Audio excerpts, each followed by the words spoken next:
గౌరవనీయులు నారా చంద్రబాబు నాయుడు గారికి మరియు లోకేష్ బాబు గారికి తెలుగుదేశం పార్టీ ఆవిర్భావం నుంచి పార్టీకి నా కుటుంబంతో సమానంగా పనిచేస్తున్న ఒక సామాన్య కార్యకర్తగా నా ఆవేదన. కులదైవం ఆ కలియుగ వెంకటేశ్వర స్వామి దర్శనం కోసం తిరుమలకు వెళ్తే దర్శనం కోసం అష్ట కష్టాలు పడి 3-4 రోజులకు గాని దర్శనం చేసుకోలేని పరిస్థితి. మన పార్టీ అధికారంలోకొచ్చింది కదా అని ఒక్కసారైనా తృప్తిగా స్వామి దర్శనం చేసుకుందామని మా ఎమ్మెల్యేని వీఐపీ లెటర్ అడిగితే ఇప్పుడు ఖాళీ లేదు, 3 నెలల తర్వాత రండి అప్పుడు చూద్దాం అనే సమాధానాలొస్తున్నాయి. కాని టీడీపీ పార్టీ కోసం మన ప్రత్యర్థి అయిన వైసీపీ నాయకుల అరాచకాలను ఎదుర్కొని పార్టీ కార్యకర్తలు అన్ని రకాలుగా నష్టపోయారు.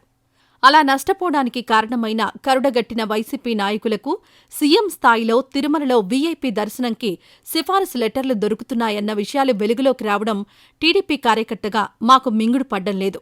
ఇకనైనా పెద్దలు ఇటువంటి తప్పిదాలకు ఆస్కారం లేకుండా పార్టీ కోసం కష్టపడిన నిజమైన కార్యకర్తలకు, నాయకులకు న్యాయం చేస్తారని ఆశిస్తూ తెలుగుదేశం పార్టీకి ప్రాణాలను సైతం ఇచ్చే తెలుగుదేశం పార్టీ కార్యకర్తగా మా ఆవేదన అర్థం చేసుకుంటారని ప్రార్థిస్తున్నాం. ఇట్లు తెలుగుదేశం పార్టీ కార్యకర్త.